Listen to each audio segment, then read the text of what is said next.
Welcome to AP Biology. This video is on cell cycle regulation. The cell cycle is made up of two large phases, interphase and mitosis. Interphase is any time when the cell is not dividing.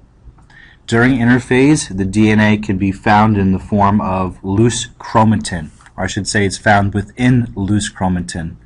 This allows the DNA to be accessible for the process of protein synthesis. Mitosis is going to be the process by which the nucleus divides. Interphase is made up of three smaller phases, G1, S, and G2. G1 is when the cell is performing all of its normal processes. It's doing all the normal activities of that cell type. During G1, the cell is also going through growth. The second phase is called the S phase. The S stands for synthesis, and this is when the cell first begins preparing for replication. The cell is going to replicate all of its DNA. So the cell is going to go from having single chromosomes to now having duplicated chromosomes during the S phase. During G2, growth also takes place, and the cell begins preparing for the process of mitosis. All the organelles are also going to increase in concentration.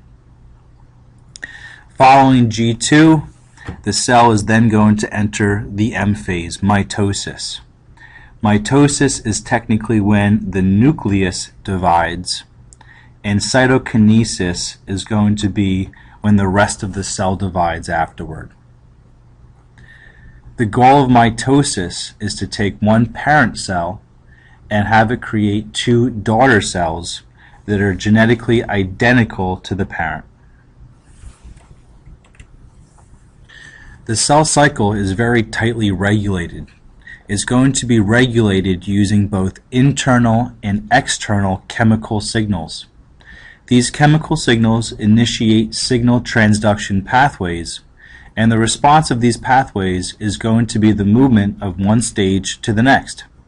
The first checkpoint is called the G1 checkpoint. This is the restriction point and arguably the most important checkpoint because this is when the cell needs to decide whether or not it's going to divide. Once the cell leaves G1 and enters S, the DNA is going to get replicated. Once the DNA is replicated, the cell is committed to cell division.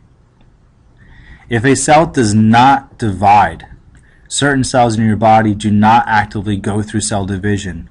Cells like neurons and heart cells. At the G1 checkpoint, instead, they enter a separate phase called G0. And that cell can remain in G0 for a considerable amount of time. The second checkpoint is called the G2 checkpoint. This happens at the end of the G2 phase. This is when the cell needs to decide if it's going to leave interphase and enter mitosis, the process by which the nucleus and the cell will actually divide. The last checkpoint is called the M checkpoint. This occurs during metaphase of mitosis, and this is when the cell analyzes if the chromosomes are properly lined up at the metaphase plate. At the M checkpoint, if cellular conditions are not right, the cell may opt to enter apoptosis, programmed cell death.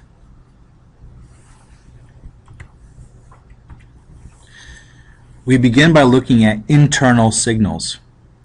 To regulate the movement of the cell from interphase to mitosis, the cell is going to use proteins called protein kinases. Kinases are proteins that can be activated through phosphorylation. These kinases are called cyclin-dependent kinases, or they're called CDKs. They're called CDKs because they cannot operate unless they are in the presence of a second protein called cyclin. Cyclin is a protein that's going to fluctuate in concentration during the stages of the cell cycle.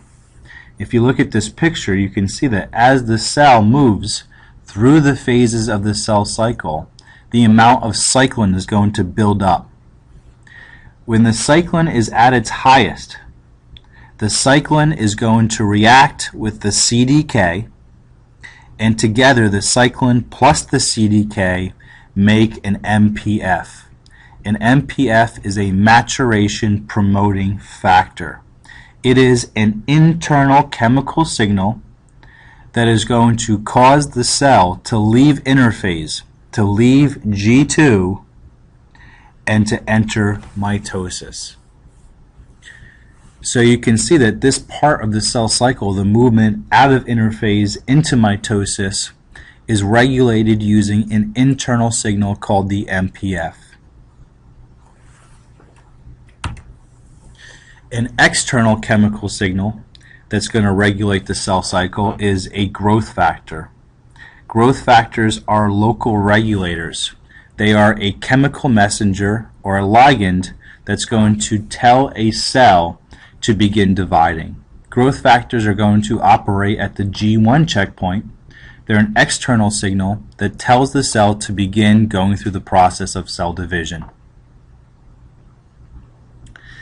Now, beyond having internal and external signals, cells also rely on a couple other factors in order to divide.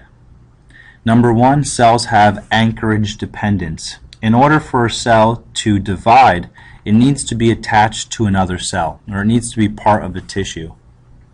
Cells also exhibit density-dependent inhibition.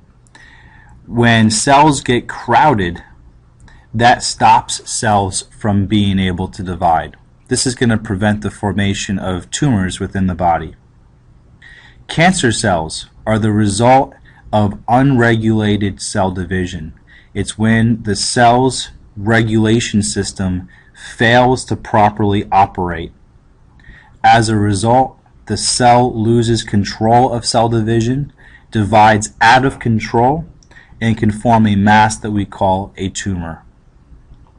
Cancer cells are going to exhibit neither density-dependent inhibition nor anchorage dependence. They don't need to be anchored to other cells to divide, and they just keep dividing no matter how densely packed they become.